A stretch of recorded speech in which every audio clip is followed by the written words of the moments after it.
Merlin Mann, welcome to the Other 51. Very excited to be talking to you today. Hi, Brian. I'm very happy to be here. First of all, since this is kind of a themed on Hamilton podcast, and I know from listening to your podcast that you're a fellow Hamilton nerd like me, first of all, how much are you digging the mixtape tracks that are coming out?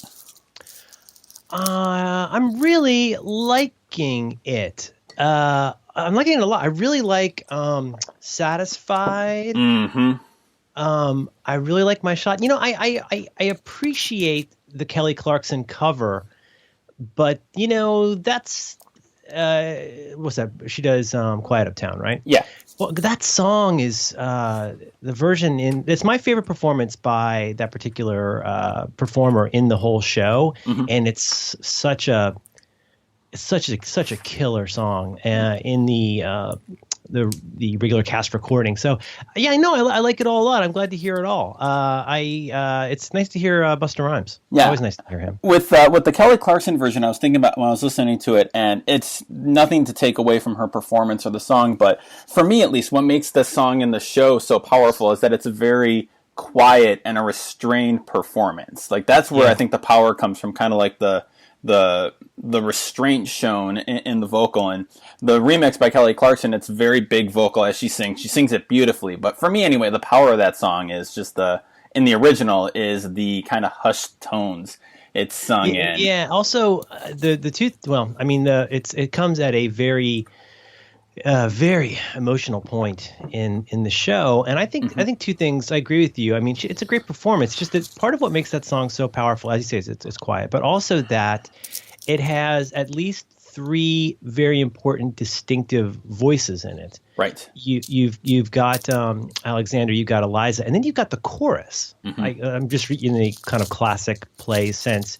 And the ones who are kind of whispering, they're going through the unimaginable. That's the part that always gets me in that song, is them like observing this guy who threw this in. I mean, obviously both of them, but he's the main character. All through the show, he's had this big personality. And you can this comes through in the Chernow book, and everything you read in the tome is that this was an event. The death of his son was an event that just took the wind out of him, and he never really recovered from it. They named their first child Philip. They named their last child Philip. I mean, we talk about that all the time in our house, how unusual that is. But no, I think it's really good. But that show has had a big impact. This is just about the time, I want to say about a year ago, when I stuck my toe into the Hamilton world. And I was really surprised. Like the first time I listened to it, I was like, this is good, really weird.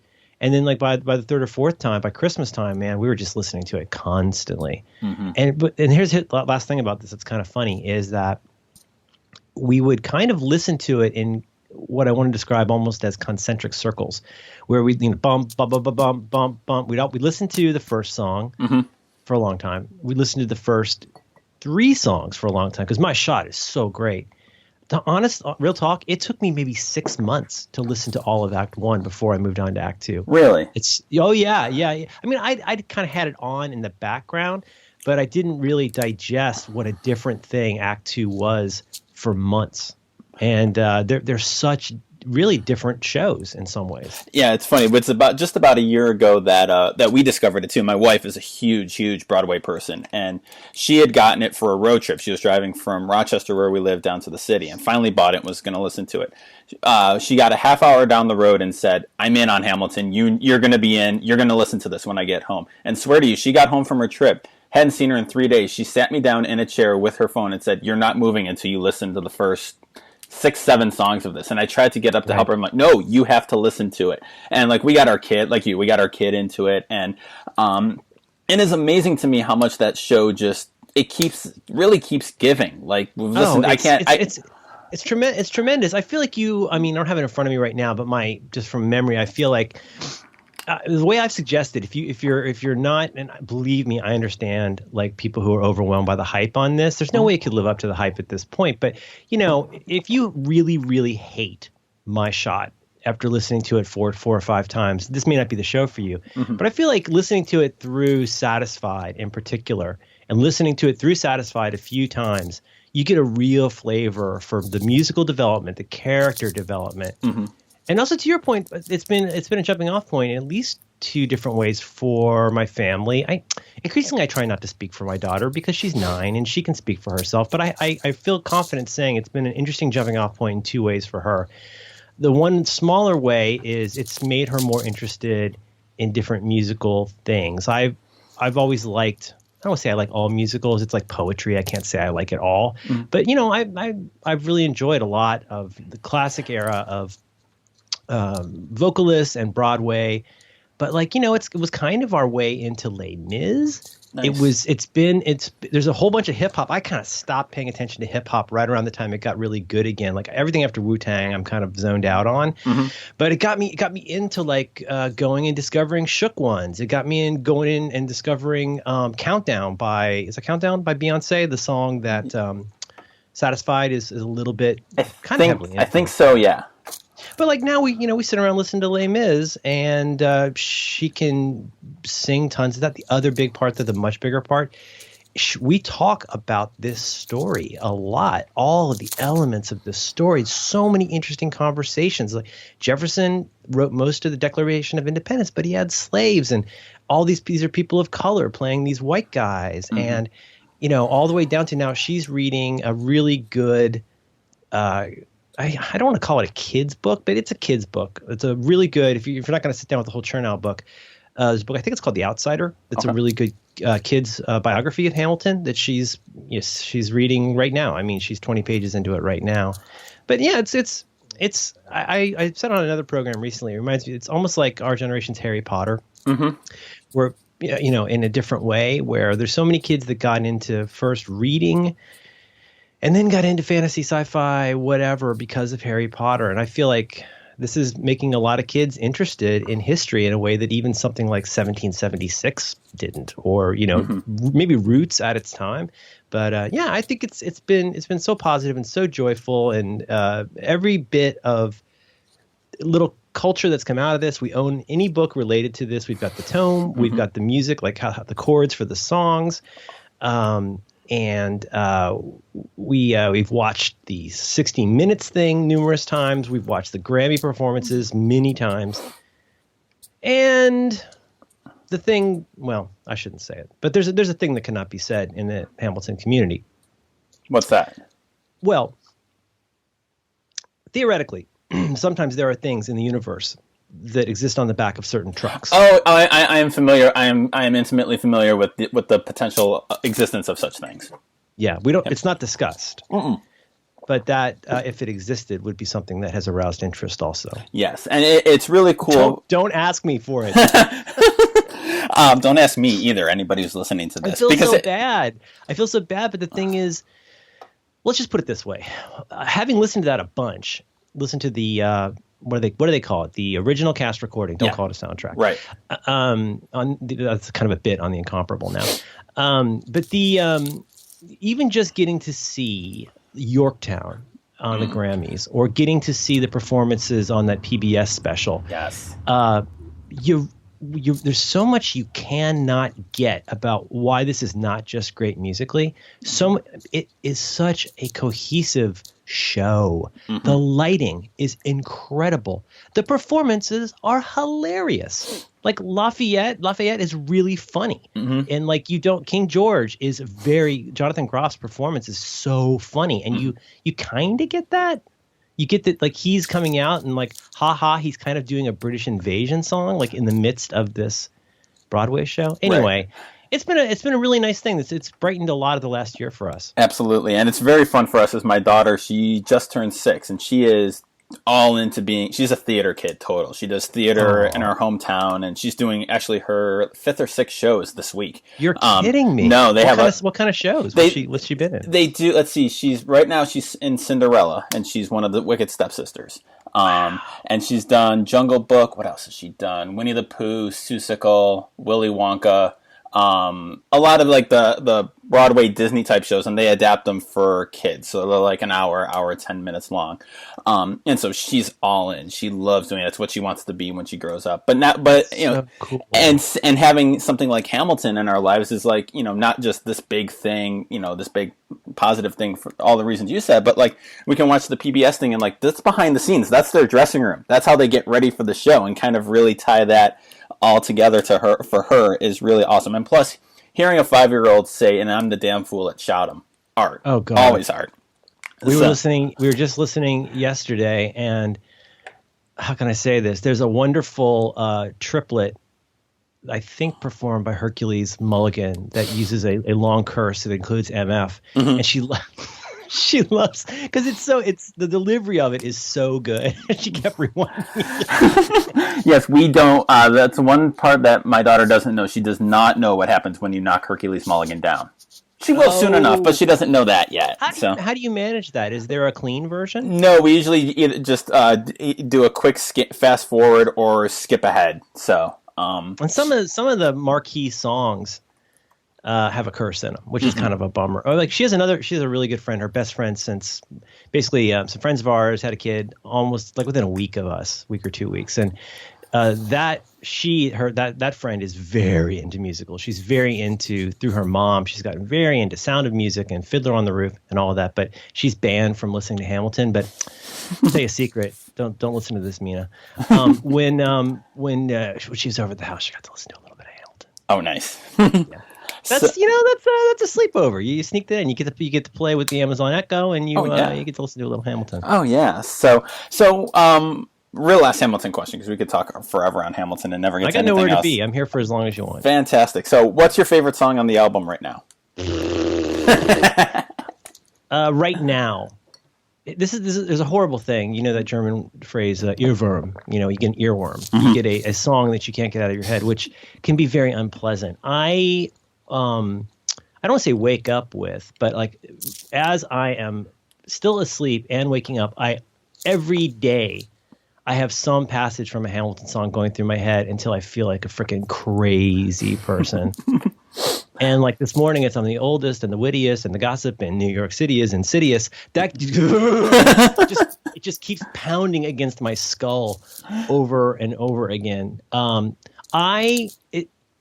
Gosh, maybe just if this won't be too self-indulgent, I could tell you what my path has been. Okay. Given that I did it in that concentric way, I love the first song. Yes. And if one were ever to see a performance of that first song, you get to appreciate how that is it's almost like an overture in an old, like you think about if you ever see West Side Story, and there's that at the beginning it comes up and it's slowly fading in on those lines and like a red background, and it does an overture, which is like we're going to play you little bits.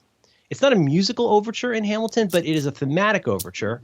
And like you say, they introduce all these characters, and the brilliance of two people playing those, one person playing two characters, and how they're thematically related, like Lafayette and Jefferson are related. When I realized that was like 6 months in, like we fought with him, I died for him, and how it applies. I trusted him. Yeah. Oh my god, and like how it fits both what those actors play. Well, we fought with them. Yeah, it's like it's like there's so many things like you could beat this to death to somebody who hasn't heard it, and they're just going to shake their head. But like the use of the word "my shot" means 3 different things at least. Right. Which is so brilliant. It's your shot at success. It's your shot out of a pistol, and it's your shot out of a glass. And it's used in all of those different ways. And in this instance, we say we fought with him. Well, we fought with him. Those two guys fought with him on the side of the Revolutionary War in Act 1, and they fought to take him down as different characters in Act 2. How do you come up with that? It's so brilliant. It is. I've seen Lin-Manuel Miranda on Twitter say, when y'all going to realize I'm playing chess and not checkers? And that's like one of those moments that's like, yeah. So I interrupted you with your path. So, okay. No, I mean, it's not just as simple as, it's partly as simple as the more I listened to a song, the more I liked it. But some of the songs that have really stuck with me now, I continue to love the bangers. Like obviously the hit song of this is My Shot. There's a reason that, at least according to his claim, that took him a year to write. He says he wrote 2 songs in 2 years. He wrote the first song, he wrote the second song. My Shot is just brilliant. Enter Me. I mean, the whole thing is so freaking good. But the ones that really nail me now, then the one that kind of became a sleeper that my whole family, like out of nowhere, suddenly got into at the same time with Schuyler Sisters, because it's such a great pop song. Mm-hmm. I really, really like Satisfied. When I'm really feeling like rocking out, I really love Guns and Ships and Yorktown. My daughter went through a phase for like 2 weeks. She would just listen to, oh damn it, what's the one about Right Like You're Running Out of Time? That is Man is Nonstop. Yeah, she would just listen to Nonstop, literally nonstop. She's in the bathtub. It's on repeat. I'm just hearing it. Oh, dum, dum, dum, dum. It's just over and over and over. And then, I can only listen to the last third of it so often because it really affects me emotionally. Right. But I have to say, It's Quiet Uptown is very special. I think Burn is really, really quite good. But I don't know, my favorite, I guess probably My Shot, but Satisfied. I always forget the woman's name, but I find that actress utterly charismatic. Mm-hmm. Like did you watch the PBS special? Yes. Like where he's freestyling backstage, mm-hmm. and she's just so delightfully like juking along. She's just so effervescent. I don't know. I think Satisfied might be my favorite right now. It certainly pounds my skull at 6:15 every morning. Mine right now is, and it took me a while to get to this, ironically, kind of appropriately given the title, but Wait For It is the one that I've kind of been stuck on a lot lately. Just because that is such, the whole show is big. Up to that point, it's big, it's loud, it's My Shot, it's bombastic, it's huge. And then you come in with that, with both Leslie Odom, who is brilliant and restrained, and then the chorus in that with like the preacher.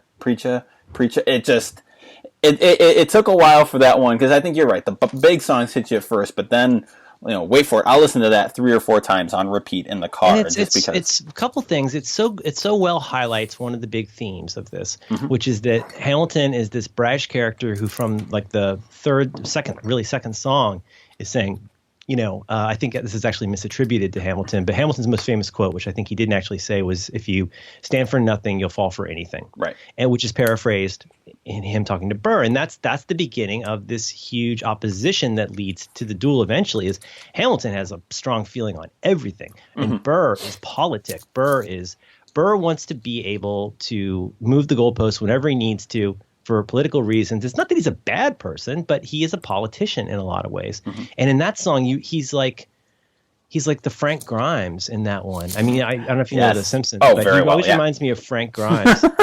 One time I posted a GIF of Frank Grimes, and it says, "Death does not discriminate between the sinners and the saints. It takes and it takes." Because that always reminds me of Frank Grimes. I'm Homer Simpson. I have to get back to my castle and eat my lobster. But to me, that's him. Like, how does a bastard? It's like, oh, fucking Hamilton. Cut that out. But you know what? Also, 2 things, and you can see this in things that are legally publicly available. But there's 2 performances I think you can't. Well, Daveed Diggs to an extent, he's so gifted. But 2, you don't appreciate the power, control, subtlety, and passion of either Burr or Washington until you see it live. And there's a performance of what's his name, Chris Jackson and Lin-Manuel Miranda. A bunch of the cast does a performance at like a second time at the White House, mm-hmm. and they do the One Last Time song. Oh, so and good. He just buries the needle, and he's not doing like a Christina Aguilera, like I'm going to melt your head rendering mm-hmm. of it, but it's sublime, and it's so controlled but so powerful. You can't really fully appreciate either Odom or Jackson without seeing it live, because what they bring to that, it's so big, so charismatic, and so moving. I had a friend of mine who just saw it last weekend, I think, or within the past 2 weeks she saw it, and she said she had sky-high expectations and it exceeded them, and I think she saw it with Chris Jackson, one of his last performances, and that's one of the things she said was, you don't get how powerful Washington is on the soundtrack. So yeah, and apparently the audience, have you been on the Hamilton Incomparable show? No, I have not. They have been doing a podcast, Pod for Ham, where they go a song at a time through the musical. Nice. Yeah, it's really cool. And they get a really nice, diverse mix of usually 4 people per song and just dive super deep on it. And a bunch of people who've been on have seen the show once, twice, more. And they all say that same thing. I mean, the audience is it's not a huge theater, and the audience is so close. And like, there's the scene where they're talking about the ladies, and they're actually coming out to the edge of the stage and like flirting with people in the audience. Oh, and, neat. Yeah. Oh man, and the way the stage is done with the turning, it's the woman who's the bullet, like the whole thing. Yep. It's so bananas. I could talk about this all day. I could easily do that too. One of the things on Wait For It, I love the story, and it's in the tome where Lin-Manuel came up with that couplet or that part of the song on the train going to a friend's birthday party. Like that doesn't discriminate between the sinners, and like that whole part, it like came to him on the train. He like went to the party, dropped off the present, and went home to finish writing it. Like, that guy seems to have a really feverish mind. It seems like he never stops operating. He does, and so generous too. Like he just seems very generous with his. It's so hard to know what somebody's really like, but and I'm going to be 50 in about a week, so I don't really sweat this stuff. But like, I have to say, he really seems like a genuinely humane, game, generous person. I've heard him on podcasts where people can't keep themselves from starting to sing a song, and he sings along. I mean, can you even imagine how sick he is of those songs? It's like Mick Jagger doing Satisfaction. He's got to be so sick of that at this point. But like, he's totally game for it. And he seems to still really appreciate like what his work has done for people. When you see those famous Lin-Manuel kind of memes of him looking like he's choking up, right? I think he's genuinely moved by what he's done, not in a self-involved way, but like he's felt that with other people's music, and now he gets to see that reflected in the people who enjoy what he does, and it's a joy to watch. I actually sent him a few months ago. I had sent him a little thank you note, just saying thank you for this great, something I do sometimes with people whose work I respect. I sent him a little thank you note, just thank you, not asking for anything, just thank you for making this thing that my family loves. And I sent him a little picture of my daughter on stage, and a few months later he wrote me back. Handwritten little card, basically, thank you for your support. Do you know how busy that guy is? Yes, and I'm like, this, and it's just blew me away. Like, it didn't take him more than 5 minutes, but still, he took that time to do that for no reason other than to say thank you. Like, that's lovely. It was. So we want to talk a little bit about actual writing, not Hamilton writing, though we can tie everything to Hamilton writing. I know you mostly do podcasts for your living now, but you kind of came up on the internet as a writer and as a blogger. So I was wondering if you could kind of talk about your life as a writer and kind of like your career and how you got to where you are now and how writing played a part in that. Yeah, sure. I think the thing that I kind of got well known for probably was 43 Folders, which is a website I did for several years about personal productivity and Mac stuff. And I was a blogger. That's like what I did, in the sense that I published my own site that I was the nearly primary sole, but the primary and nearly sole. I occasionally had guests, but I mean, the vast majority was me posting usually 1 to 4 things a day, could be links. But I got it was strange though, because it gave me a voice that I maybe didn't know I had. I sometimes got a little bit better at it, and so that's what I did. I wrote for the web though. Okay. If you take my meaning, it's and now today, how many years later? 12 years later, it's such a different world for writing on the web. In particular, it's a tough time to be a writer, and I think that, like so many things in life, you start off thinking one thing is going to be your thing, and then you find this other thing and go, oh, that's a silly, fun side thing I'll do. But my way of reaching an audience now is much more doing podcasts. And I think it's interesting to think about like how those are very similar and how they're so very different. And I'm always interested to think about like how the skills you pick up as somebody who writes a lot can be useful to other things, podcasts or otherwise, can become very useful, because there's a lot of the thinking process in writing applies to many, many other things. Mm-hmm. It's why I think it's so important to, I don't want to say teach writing, but to encourage writing, because writing encourages an exploration of your interests, of one's opinions. It forces you to say true things and that you can hopefully back up. but it also teaches you a lot about thinking and planning. It teaches you a lot about whatever outlining, organizing, all the way down to capturing ideas, stuff that can be useful in so many other parts of your life that I don't think you have to be a constant professional writer, web or otherwise, to benefit from the things that writing can bring to you. And I still try to do that to this day. Yeah, I was going to ask, so what are some of those skills that you developed when you were writing for your job and more of a full-time writer that you're finding useful now in your podcast life? Yeah. Well, I mean, I think one thing is this already feels like a generation away, the idea of having a website that is mainly your job that you write for. I mean, that's a surpassingly small number of people that ever did that. And now today, I think it's probably getting smaller and smaller for a variety of reasons that may not be interesting, but might be. But there's a constant pressure because whether or not one wants to be driven by page views, you also realize that you're really only as good as the last thing you posted. And I'll speak for myself. I felt a lot of pressure that I put on myself, somewhat that I got from others, but I felt a lot of pressure to publish often. So one of the things was it was kind of stressful, honestly, even though I really loved doing it, is that I never really felt like I was not at work. Okay. So, because when you're doing your own thing, you're kind of never really off work, which has its downsides. But it got me really thinking about things like, I don't have that many good ideas, and I can't afford to lose too many of them. So it got me into a habit of writing things down a lot more. Actually, something that was a topic on 43 Folders often, ubiquitous capture, this idea of like having a place to capture things that you still haven't made a decision about, I think is valuable for everybody.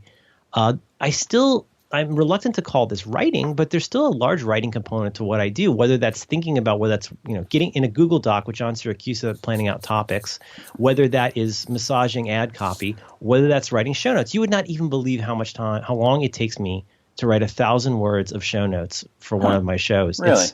It's silly. And they're not even good. It's just that I want them to be a certain way. And so I do all my old tricks. I try not to repeat verbs. I try to write in a certain tone. And actually, one of the peculiar joys of doing shows can be doing the show notes. It's a really weird thing, but like how you decide to curate the links. Do you rename them? Do you clean up the way that the links are displayed? There's all these little things, and there's 1,000 little micro writings that you have to do. So it still affects me there, but it affects me in lots of other parts of my life too. That ubiquitous capture idea never went away. It seems crazy to me to ever have to have an idea twice. So that's, even though my ideas don't turn into writing so much, public writing anymore, I think that's been really valuable to me. And it's something I would counsel people to really consider. And I know that, especially on Back to Work, you guys talk about writing a lot, even though you guys aren't necessarily talking about maybe writing professionally. The topic seems to come up a lot, whether it's journaling, using your notebook, or just in general, the idea of, maybe helping people get to a place where they can write a lot. I was thinking about this because I actually got from the library today Writing Down the Bones by Natalie Goldberg, a book that you've talked about a lot, and I'm finally reading for the first time. Oh, that's terrific. I hope you'll enjoy it. And so far, it's wonderful. And I was thinking about that. I was thinking about Bird by Bird by Annie Lamott. And it feels weird to say this, but it feels like a lot of the best books on writing are almost self-help books in the best possible way. They're not so much about writing. There's just so much, maybe thinking or clarity or discipline. There's just something where I feel like a good book on writing is a lot more about a lot more than just writing. It can almost be a self-help book. Oh, I think there's no question about it. I think that's actually a really good way to put it. To pivot a little bit to my former obsession with the idea of email, like I've always said about email, email. It's not email that's hard. It's human relationships that are hard, and expectations from others and yourself. If email were just a bunch of letters that appeared on your screen, you just throw it all away, or you just wouldn't even check it. But there could always be something in your inbox that has an impact on the world and how you see yourself. And not to be over dramatic about it, but I think it's a similar thing with writing. Writing itself doesn't need to be difficult. If you need to write a note to your neighbor, or you need to, any of that kind of stuff, that doesn't have to be difficult. What's difficult, apart from getting good at it and doing it regularly, is giving yourself permission to reveal parts of yourself or to explore things good writing should surprise you. Right. When you're writing something that ends up being good, you will frequently really surprise yourself. And that could be something like, wow, this is something I didn't know I felt this strongly about until I had to make sentences. I mean, I'm not a neuroscientist, but like my gut tells me that there's a kind of thinking that we do when we're just kind of moseying around. This sort of gets to Daniel Kahneman's book, Thinking Fast and Slow, which is a really interesting book. But there's a certain kind of like just walking around, do kind of way of thinking about writing. But then once you actually put your hands on it, once you actually sit down and start trying to produce sentences that become paragraphs, that become bigger units, and you have to develop a thought and get to your callback and turn it into an actual story, that really forces I feel that forces a different mode of thinking that is not simply difficult, but it can be very painful for people. Mm-hmm. And most of us are very riddled with self-doubt about even undertaking that. That feels difficult and maybe pointless. It feels like an exercise in doing something you're not even meant to be any good at. And what those books like the two you're describing, those are two of the best, Bird by Bird and Writing Down the Bones. As you say, they are in a sense self-help books, because it's a way of saying, part of it is a way of saying like what you think of as writing, you mostly come at through reading. Mm-hmm. And the equipment and the attitude and the ethic that you need to actually produce writing is going to seem very weird once you actually try to do it. And I think you need a book like that. You need someone to tell you, to give you a way in to getting started with that, to say, look, what you're feeling is not strange. Everybody feels this way. Right. And that's, people like having written, but not that many people actually enjoy writing. That's kind of a myth. Right. It's the old Red Smith, who was a sports writer for the longest time in New York City, very famous one, said, writing's easy. You just sit down at the typewriter every day and open up a vein and drip a few drops of blood out on the paper, and you're done. Yeah. There's a quote I want to eventually I want to get this quote exactly right, because the way this was said is so smart. There's a podcast I like a lot with Max Temkin and Patrick Rothfuss.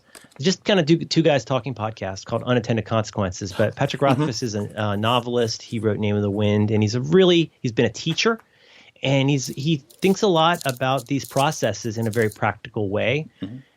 But he said something a few episodes back that was along these lines.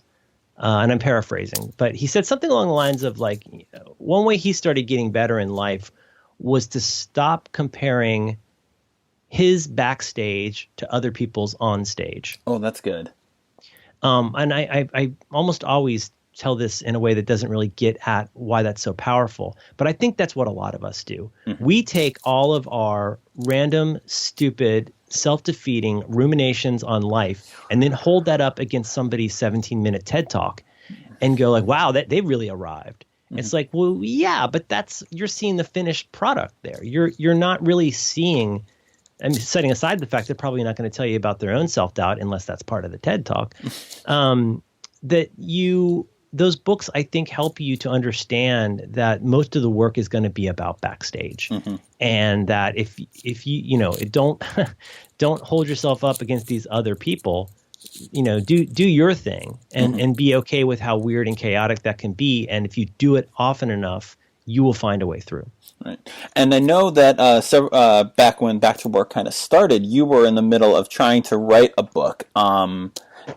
Do you mind if I ask you about that book? I know it kind of fell apart back then. Yeah, it's kind of a sore spot. My ambitions on that were, I think a first book is difficult for anybody, mm-hmm. but I think the biggest problem for me on a practical level, even getting out of like the demons in my head, I think I realized that with 43 Folders, I found it invigorating to write in mostly freestanding blocks, mm-hmm. that were rarely under 1,000 words and pretty rarely over 5,000 words. And the challenge with a book is like you have to have this really big idea that goes across all of those different things. And my self-doubt about that was just overwhelming. And I found it very difficult to pivot to that bigger thing.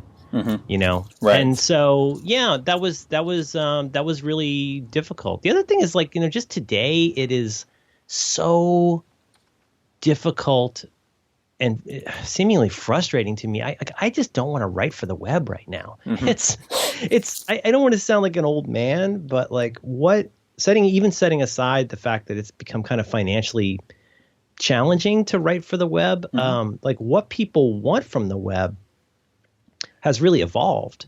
And the way that people consume stuff on the web has really evolved. And, whereas 10 years ago, I could reel off, 25 really, really well-written blogs that updated at least once a week. I don't have as many of those today. I follow my friends' sites, but I think it's a really challenging time for anybody who writes anything. You can't really set aside the financial part because if you're going to do it for money, you need to make money. Right. But the other really challenging part of it is that people are consuming stuff so differently now.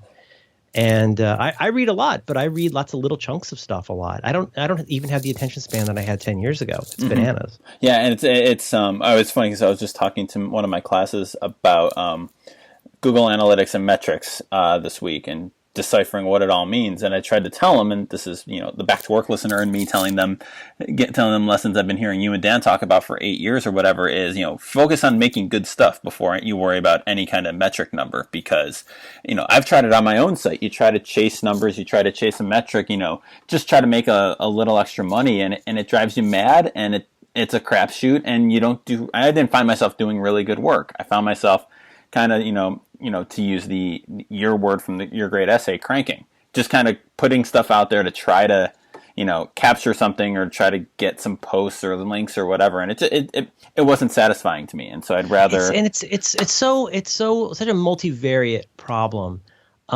Because, how do I put this?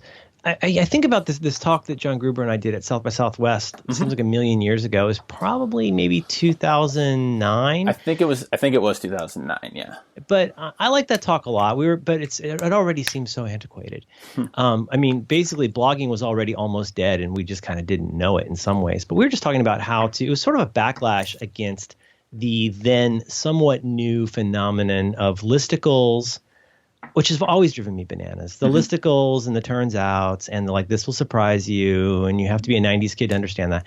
And it's kind of a way of saying, well, at least we've had some measure of success with this by trying to reach this kind of audience.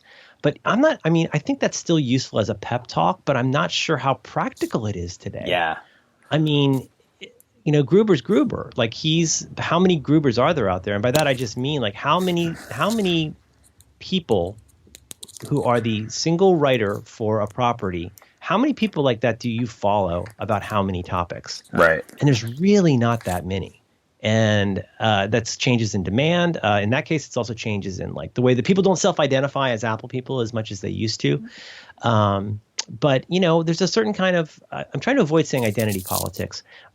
But there's some combination of identity politics and social media that has led us to think a lot about what things we choose to share because they will telegraph something about who we want to be seen as. That's a good point, yeah. And that could be something like that fraught phrase, virtue signaling. This could be your safety pin that you're wearing. It could, whatever it is, there's all these various ways that we are, as consumers of social media and news, the things that we choose to share and how we choose to share it become like little merit badges on our sash. Mm-hmm. And the kind of things that I've had great success. Some of the most popular things I've ever written were very kind of passionate, like I'm in a weird place right now, things that people were able to share because they could say, yeah, I've been in that weird place too. Mm-hmm. 10 tips on how to use Quicksilver would be a tough sell today. and it's sometimes quite surprising to find out what people are making money-wise and what people are accomplishing career-wise on what feel like these giant sites. Right. So that's all really changed. I don't know what the future will hold, but podcasting has been such a satisfying move for me because I've always been interested. For a long time, I've been interested in trying to reach the people I'd like to reach with the kind of thing that I would want to listen to or read in that case. And I have to say, with the whatever mainly 4 podcasts that I do, setting aside guest things, I feel I'm so happy that I get to do it with all of those people, and I'm so happy that it reaches the people that it does. And these are not huge shows. This is not like Joe Rogan level success, but like it does reach the people that I want to reach in these different little pie slices. And so I still feel like I'm getting a chance to connect with people. And then sometimes we talk on Twitter and stuff like that. And I don't know, it turned out to be much more satisfying than I could have expected. What's the best thing you've read lately? The best thing that I have read lately. I do not read nearly as much as I used to. Mm-hmm. We made a trip to the bookstore a couple days ago to pick up my daughter is she's become a very costly thing in my life with her reading. She reads a lot, and I try to supplement that mostly with library stuff, but sometimes we'll just go, okay, we'll just get all the Captain Underpants books because that's a thing. And I picked up the Lapham Quarterly book on Hamilton. Okay. Have you seen that? No, I haven't.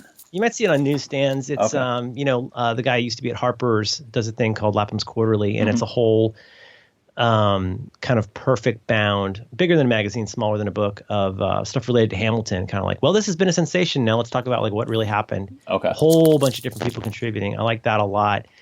There's a lot of books I keep struggling to finish. Again, that Daniel Kahneman book, Thinking Fast and Slow. I don't know what year I'm ever going to finally finish reading that book, but that's really, really good. In the wake of the election, amidst all the fear and the rending of garments, there's been a lot of really interesting pieces I've been reading about security that I think are thought-provoking. What about you? What's the best thing you've read recently? Let's see. Well, my daughter and I we're doing the Harry Potter series, so we're on Goblet of Fire right now. It gets dark. It's a little dark. Oh, it gets dark. We just last night got to the point where they both grabbed the Goblet of Fire and and the Porky, and she was all excited because they're going to tie. She was very distraught that Cedric was going to win, and then they decide to go together, and she gets excited, does the countdown, and then the chapter ends with them being sucked into the Porky. God. And yeah, so shit's getting real, and now I have to we have to read the next chapter. We can't. My rule is we can't read it before bed because the next chapter is the thing that happens. It's the graveyard, yeah. Right, and it's the first part of the graveyard. So it's the thing. It's the Cedric getting killed. No spoilers, but if you're listening to this, you know this by now. Cedric gets killed, and Voldemort and Wormtail does all the things he has to do to bring Voldemort back. And I think she's going to be okay, but that is not a bedtime story. No. that will make for a very, very long night. And I think that's the best book. I mean, I did a reread of the series. I have a long commute, so I did the audiobooks for my first year. Did you the Jim Dale one? Yes, so good. Oh, that guy's the best. Yeah, and now I can't do Just Hermione. Look at the state of his robe. He looks like he dresses like our old house elf. My daughter yells at me when I try to say Harry when it's Hermione. Harry. I can't not do it. So I think every time I do an ad spot for Harry's Razors, I want to say Harry. So that's the best thing ever. I just finished a book on I forget the name of it, but it's about the building of Penn Station and the railroad tunnels underneath the river that brought the railroad into New York City. And it took me a long time to read. It was interesting. I don't know if it was really... I don't know. There was something about it that made it a very slow read. But I'm fascinated by the train stations and the transportation in New York City. So that was a cool book to read. Wow, did you ever read The Power Broker? No, I don't. That's one of the massive books that's on my list that I need like a full summer to read, I think. Yeah. There are kids who likes to check in with me once in a while and see if I made it past the 28th page. It's a very long. It's a very, very long book. I have that, and that's why, like every summer, I have Infinite Jest. This is the summer I'm going to read Infinite Jest, and I never, me too. Never, right. Never. I'm finally going to watch the second half. I'm finally going to watch Millennium Actress too. I'm so embarrassed to say this. When this past Tuesday night happened the way that it happened, Tuesday before last, as we record this. Our family was in a state, and we had an emergency. We decided to schedule an emergency liberal mini vacation. So we went away for a couple nights over this past weekend. And one of the things I read, this is light, certainly not his best thing, but this Kurt Vonnegut book, A Man Without a Country. Huh. I don't remember which that is, one, it's a little bit of not a cash grab exactly, but I think it was published posthumously, but it's just a bunch of little essays. But he's always been one of my favorite authors. I still have such a strong feeling about when I first started reading Kurt Vonnegut when I was 15 or 16. And I got to meet him at one point, which was one of the best days of my life. And I still have such a feeling for him. And when I had to pick something to sit by the pool and read, that's what I grabbed and brought with me. We brought the Hamilton. We brought Kurt Vonnegut, and sorry, Patrick, I still haven't read Name of the Wind. But I'm going to do it someday. Sometimes when I feel bad about a book, I buy a different copy of it. So like I have it on Audible now. I have owned 3 copies of Infinite Jest, and I haven't read any of them. I'm on my second, and eventually I will do it. I will, but I don't know when that will be. So if you're looking for a little something to, I don't know. It's just, this is Kurt Vonnegut mostly writing about, his themes, his humanistic themes during the Bush administration, the George W. Bush administration. And I don't know, his style and the lightness of his prose, but the heaviness of his